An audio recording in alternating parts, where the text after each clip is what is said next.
अर्जुन के रथ के सारथी श्री कृष्ण। श्री कृष्ण हैं सच्चे प्रेम के अधीन। महाभारत का युद्ध होना जब निश्चित हो गया तब कौरव व पांडव अपने मित्रों व संबंधियों को अपने अपने पक्ष में करने में लगे। कौरव जानते थे कि श्री कृष्ण पांडवों के पक्ष में रहेंगे, पर उनकी नारायणी सेना की उपेक्षा नहीं की जा सकती। दुर्योधन की पुत्री का विवाह श्री कृष्ण के पुत्र साम्ब से हुआ था, अतः श्री कृष्ण के महल में दुर्योधन को जाने में कोई बाधा नहीं थी। दुर्योधन जब श्री कृष्ण के कक्ष में पहुंचे तब लीला में श्री कृष्ण निद्रा का नाटक कर नेत्र बंद करके लेटे हुए थे। पलंग के सिरहाने एक सुंदर आसन देखकर दुर्योधन वहां बैठकर श्री कृष्ण के जागने की प्रतीक्षा करने लगा। अर्जुन भी श्री कृष्ण को युद्ध का निमंत्रण देने पहुंचे। भुवन सुंदर श्री कृष्ण को शयन करते हुए देखकर वे उनके चरणों की तरफ खड़े हो गए। तभी श्री कृष्ण ने नेत्र खोले और सामने अर्जुन को खड़ा देखकर पूछा, पार्थ, तुम कब आए? कैसे आए हो?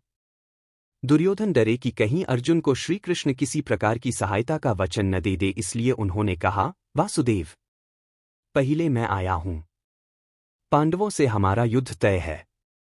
आप हमारे संबंधी हैं, अतः मैं आपसे सहायता मांगने आया हूं। श्री कृष्ण ने अर्जुन से पूछा, तुम किस कारण आए हो? अर्जुन ने उत्तर दिया, आया तो मैं भी इसी उद्देश्य से हूं। श्री कृष्ण ने कहा, आप दोनों हमारे संबंधी हैं, अतः इस घरेलू युद्ध में मैं शस्त्र ग्रहण नहीं करूंगा। एक ओर शस्त्रहीन मैं रहूंगा और दूसरी ओर विश्व की सर्वश्रेष्ठ मेरी नारायणी सेना रहेगी। पहले मैंने अर्जुन को देखा है और वे आपसे छोटे भी हैं, अतः पहले अर्जुन को अवसर मिलना चाहिए कि वे दोनों में से जो चाहें अपने लिए चुन लें।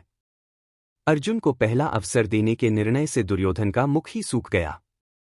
वे सोचने लगा कि श्रीकृष्ण जब युद्ध में शस्त्र ही नहीं उठाएंगे तो इन्हें लेकर कोई करेगा क्या? उल्टे ये कोई न कोई बखेड़ा खड़ा किए रहेंगे।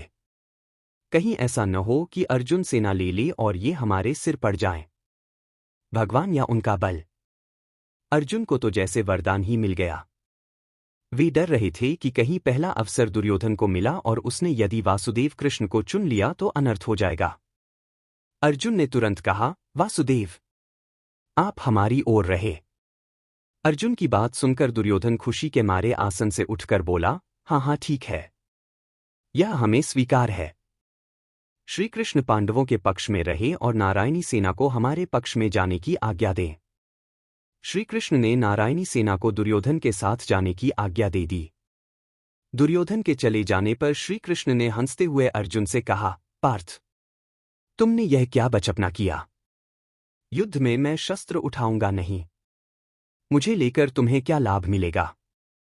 तुम चाहो तो अब भी मेरे बदले यादवों की एक अक्षौहिणी सेना ले सकते हो। श्री कृष्ण ने यह एक ऐसी युक्ति रची थी जिससे वे कौरवों को अप्रसन्न किए बिना ही पांडवों की सहायता करने में समर्थ हो गए।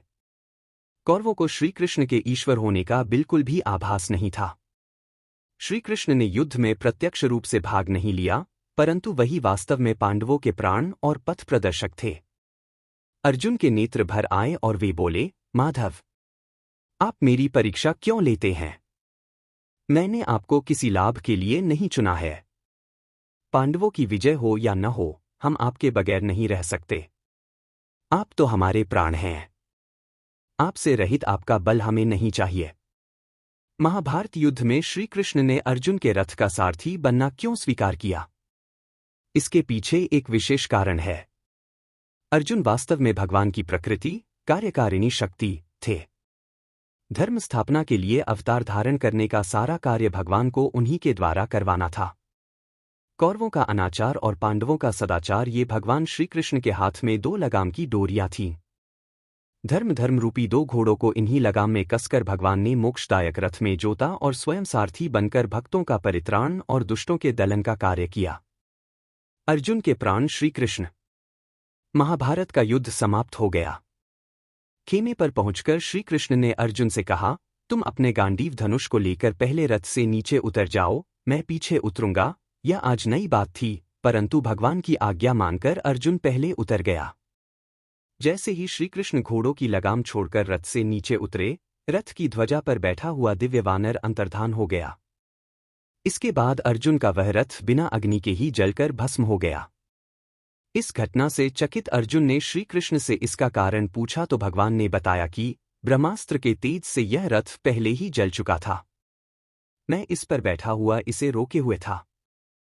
तेरा कार्य पूरा हो जाने पर मैंने इसे छोड़ दिया।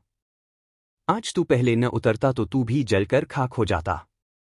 जब मनुष्य भगवान की शरण हो जाता है, अर्थात भगवान के सिवाय दूसरा कोई सहारा न हो, प्यारा न हो, गति न हो, जब मनुष्य के अंदर इस तरह का अन्य भाव आ जाता है, तब वह सभी प्राणियों से, विघ्न बाधाओं से निर्भय हो जाता है। उसे कोई भयभीत नहीं कर सकता, कोई भी कुछ बिगाड़ नहीं सकता। अर्जुन के प्राण श्री कृष्ण। महाभारत का युद्ध समाप्त हो गया।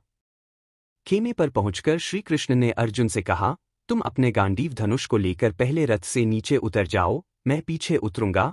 यह आज नई बात थी, परंतु भगवान की आज्ञा मानकर अर्जुन पहले उतर गया। जैसे ही श्रीकृष्ण घोड़ों की लगाम छोड़कर रथ से नीचे उतरे, रथ की ध्वजा पर बैठा हुआ दिव्य वानर अंतर्धान हो गया। इसके बाद अर्जुन का वह रथ बिना अग्नि के ही जलकर भस्म हो गया। इस घटना से चकित अर्जुन ने श्रीकृष्ण से इसका कारण पूछा तो भगवान ने बताया कि ब्रह्मास्त्र के तेज से यह रथ पहले ही जल चुका था। मैं इस पर बैठा हुआ इसे रोके हुए था। तेरा कार्य पूरा हो जाने पर मैंने इसे छोड़ दिया। आज तू पहले न उतरता तो तू भी जलकर खाक हो जाता।